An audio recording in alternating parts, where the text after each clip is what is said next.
Assalamualaikum warahmatullahi wabarakatuh. Saya Gaby Arifin, kelas 4 IF 1 dengan NPM 073519111040. Di sini saya akan menjelaskan tugas tentang komputer dan masyarakat. Kita langsung saja ke soalnya.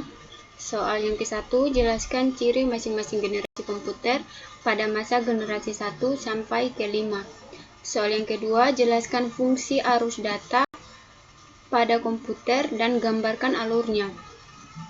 Soal yang ketiga, menurut Anda bagaimana gambaran komputer di masa mendatang atau 10 tahun ke depannya? Soal yang keempat, mengapa manusia sangat bergantung dengan komputer?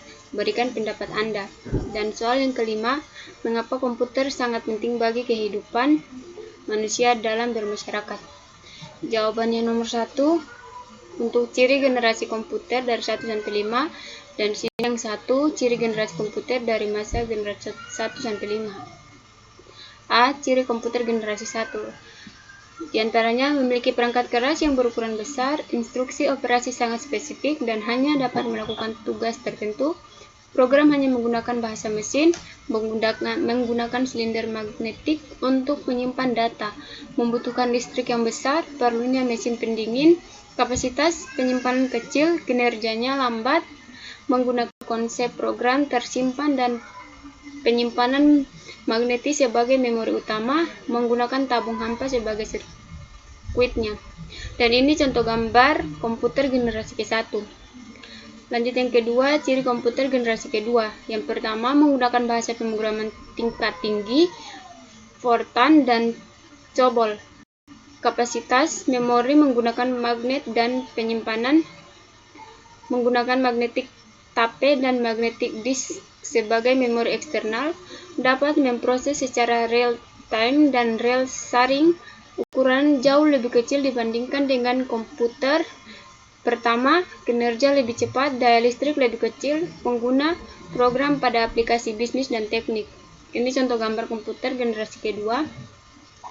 Ciri komputer generasi ketiga yaitu daya listrik lebih kecil, harga terjangkau, memori lebih besar, komputer dapat melakukan multiprocessing, meningkatkan perangkat lunak, dapat terhubung dengan komputer lain, disket magnetik sebagai penyimpanan eksternal, tampilan visual memakai dan dapat mengeluarkan suara. Kecepatannya 10.000 kali dibandingkan dengan generasi pertama. Ini contoh gambar komputer generasi ketiga. Dan ciri komputer generasi keempat menggunakan Large Scale Integration atau LSI, digunakan untuk perorangan, efisien, dan dapat dibawa kemana-mana seperti laptop, menggunakan semikonduktor dan mikroprosesor untuk memorinya. Dan ini contoh gambar untuk komputer generasi keempat.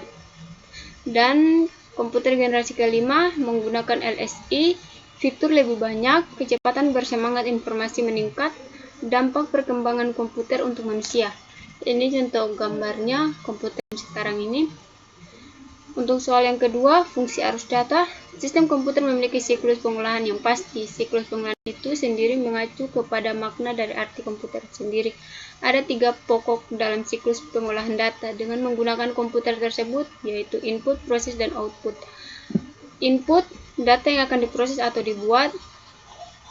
Input, output, atau I/O, proses pengolahan data yang dimasukkan, memori tempat penyimpanan data sementara pada saat data diproses, storage tempat penyimpanan data secara permanen setelah diproses, output hasil dari proses yang berupa tampilan, suara, dan cetakan. FTP memprediksi perubahan-perubahan di bawah ini akan terjadi di kurun waktu sekarang dan tahun 2030. Ini gambar arus datanya. Input device, cap proses I/O, terus menampilkan output device.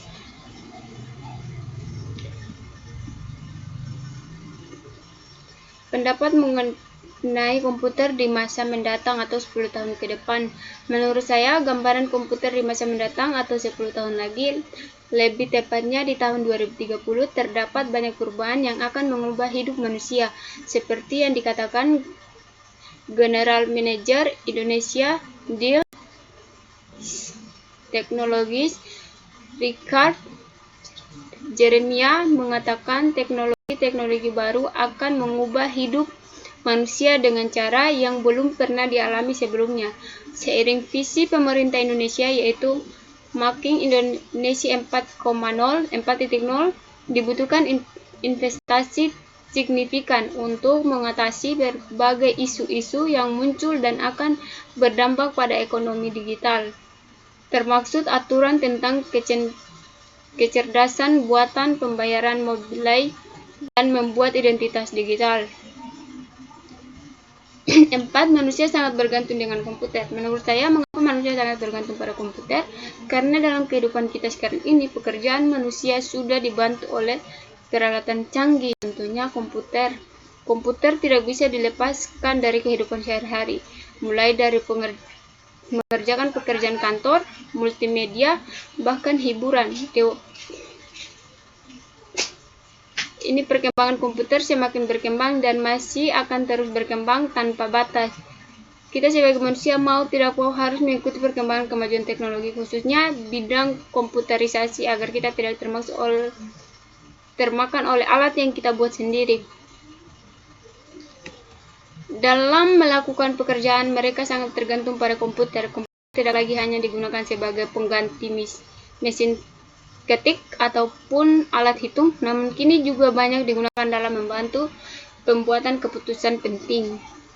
Kelima, komputer sangat penting bagi kehidupan manusia dalam bermasyarakat. Mengapa komputer sangat penting bagi kehidupan manusia dalam bermasyarakat?